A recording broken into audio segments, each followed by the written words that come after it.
Bonsoir à tous, très heureux de vous retrouver, ça fait maintenant 2 mois que je ne vous ai pas parlé. On était tous en période de Covid, on est tous en train d'en sortir. Ce soir, on a avant tout une pensée pour toutes les personnes qui ont été touchées dans leur chair. On a une pensée pour leurs familles, pour leurs amis. On sort du conseil municipal où Marianne Zego vient d'être élue. Donc j'avais envie de prendre la parole, j'avais envie de renouer le dialogue avec vous. Je voudrais ici remercier les 13,45% d'habitants qui ont voté pour le projet Osons changer d'air. Je vous rappelle, ce projet était assez avant-gardiste, assez innovant. On voulait une ville à pas d'homme où la solidarité, l'écologie, l'environnement, la santé, mais aussi le soutien à l'économie locale était au cœur du programme politique. Quand on voit ce qui s'est passé depuis 2 mois, il est clair qu'on était avant-gardiste, voire visionnaire. J'aurais aimé qu'il en soit différemment. Pour autant, ça veut dire que ces sujets-là, il faudra qu'on les porte pendant les 6 prochaines années.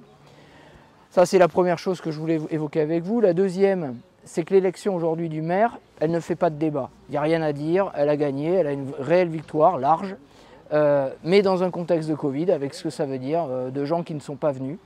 Et surtout, la réalité, elle est factuelle. C'est 1 électeur sur 5 qui a voté. 1 habitant sur 5, ça veut dire que clairement, il y a un problème de démocratie. Ça veut dire, et ça oblige de la part de la majorité à de l'humilité, et ça oblige à la concertation et la démocratie participative.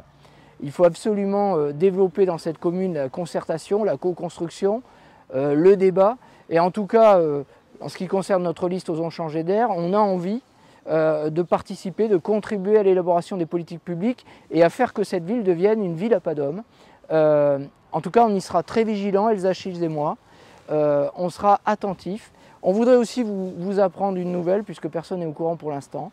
On vient de créer une association Osons changer d'air, dont le but sera de développer et de mettre en œuvre l'ensemble des projets qu'on a pu imaginer pendant cette année passée, en tout cas certains d'entre eux.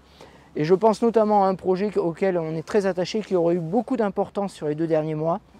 C'est un centre des patients et des aidants, qui, croyez-moi, dans les 2 mois qu'on vient de passer, aurait été essentiel dans cette commune, et plus globalement pour le Sud-Bassin. C'était aussi le centre pluridisciplinaire médical qu'on souhaitait créer dans le centre-ville. Mais on est convaincu d'une chose, c'est que dans 6 ans, vous nous retrouverez. Et dans 6 ans, on mettra en œuvre ces affaires. À très bientôt, merci de votre attention.